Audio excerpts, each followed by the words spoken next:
Welcome back, everyone. Thanks for tuning in. We're going to go through the activation portion of today's workout. You have a couple movements. We have a lat pull down and the shoulder I, Y, and T. All right, so the I, Y, and T is going to be prone. That means face down. And I'm going to set myself up. You might want to grab something for your forehead so you're not planting your face into the ground. But you're going to be face down and you're going to make an I with your body and your arms. All right? It's going to look like that for the I. And then for the Y, you're going to go out. Y, like the YMCA. And then the T, you're going to be out like this. And it might be hard for me to talk while I'm showing this, so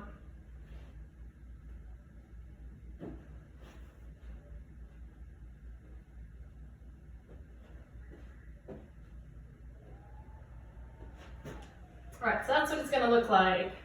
Now, when you do any shoulder movements, you always want to keep your shoulders down, and then, so pull the shoulders down away from your ears, and then from that position, you're going to pull those shoulders back and get the arms to go back.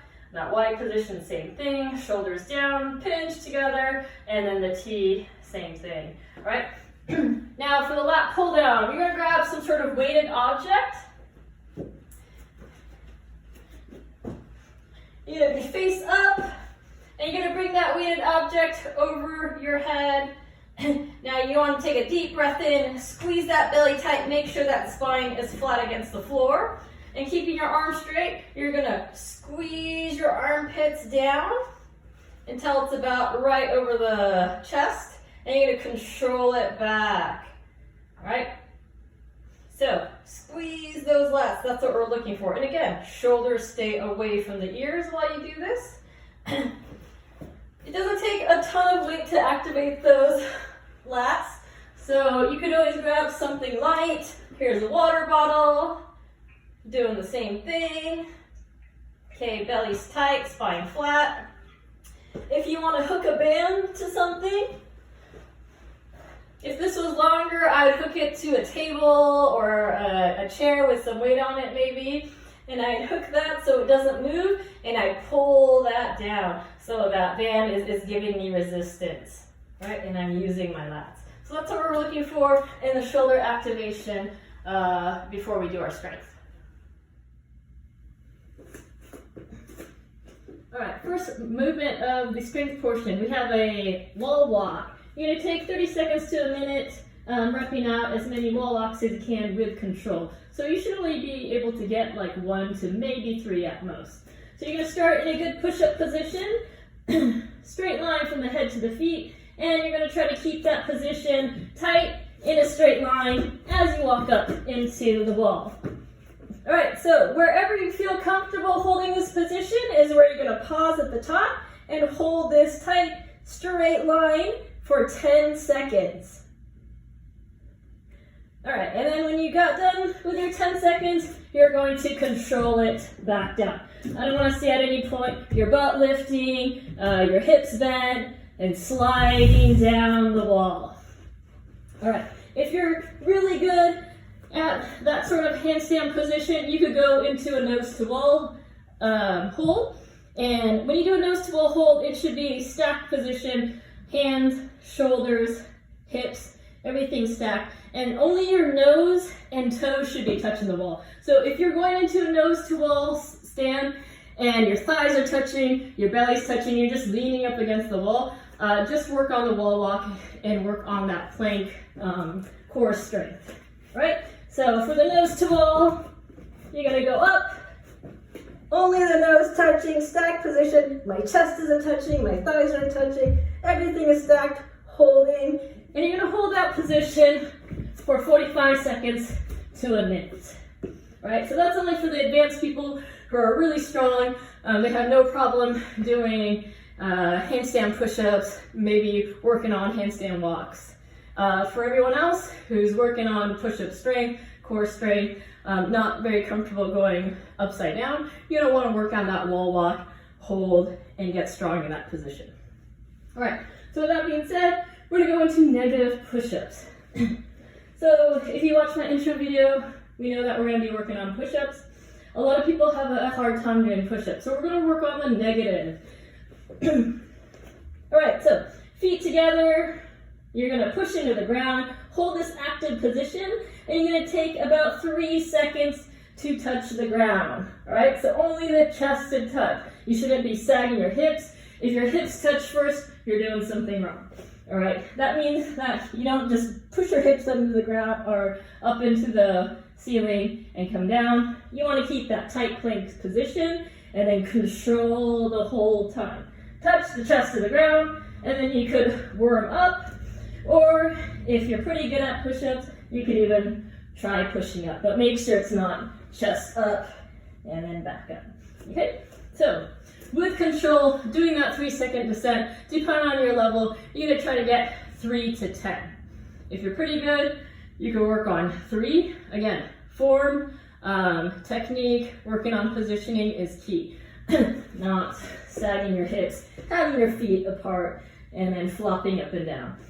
If you're someone who is amazing at body weight movements, you could do Murph in like 30 minutes. Then you could do tempo push-ups. So the tempo today, you're gonna do 5 to 10 reps of a 5-second descent.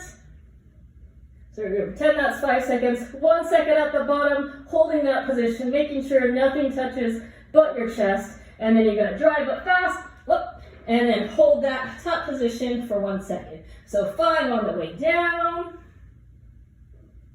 1 second at the bottom, drive up, hold for a second, and 5 seconds down. And finally, we have a tricep extension. So you're gonna work on that tricep accessory work. Don't need to go too heavy here, just have some weight. We're gonna hold it for 1 second at the top. So we're really gonna work that full extension position that most people struggle with on something like ring dips, push-ups, muscle-ups. All right, so get into a bent position. You can have your arm on a chair or just even bent forward. But with that light weight, you're gonna squeeze, extend that elbow as much as you can, hold it for a second, control it down. Up, hold, and down. 1/1000. Remember, it's not up and you can't hold it up, and then you're holding that bent position for a second and then bring it down. You must get that full extension, be able to hold it there, and then control it down. All right, the 3 movements you'll be using in the Metcon are gonna be the goblet lateral lunge, the plank pull through, and mountain climbers. So for the goblet lateral lunge, like I talked about in the intro, you're gonna try to go barefoot, so you're really using your feet, keeping that planted in the ground, squeezing that arch, and allowing you to stay balanced, engaging all those muscles so you get in a better engaged lateral lunge or squat position.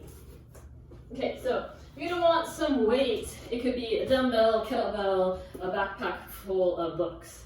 Anything that's gonna give you some resistance. And then you're gonna hold that weight at your chest. You're gonna take a big lunge out. You wanna plant and grip that foot on the ground. Your knee should always be tracking your toe, and you never want your knee to go past the toes, all right? You wanna try to get low, hip crease below parallel. So it should look something like this. I'm going to take a big step out, plant that foot into the ground, squeeze, knee out, get that butt low, and then I'm gonna drive up, and then get to the other side, same thing, knee tracking the toe, keeping that foot, toe planted, drive up. So you're gonna do 20 of those, and then we're gonna go to the plank pull through. You're gonna get in good plank position.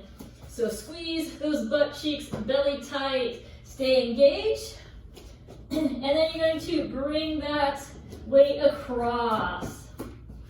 Just like in the shoulder taps, you don't wanna be shifting your weight too much or letting your hips come up.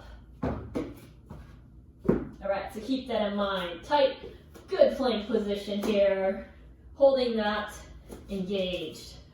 All right, and then we have mountain climbers. So try to get your hand, or try to get your foot right next to your hand, and you're gonna stay light on the ball of your feet. If that's difficult because you have mobility restrictions, then you could just drive the toes up or the knees up towards the chest, but still stay light, try to make it quick, and you're gonna work on that cardio aspect.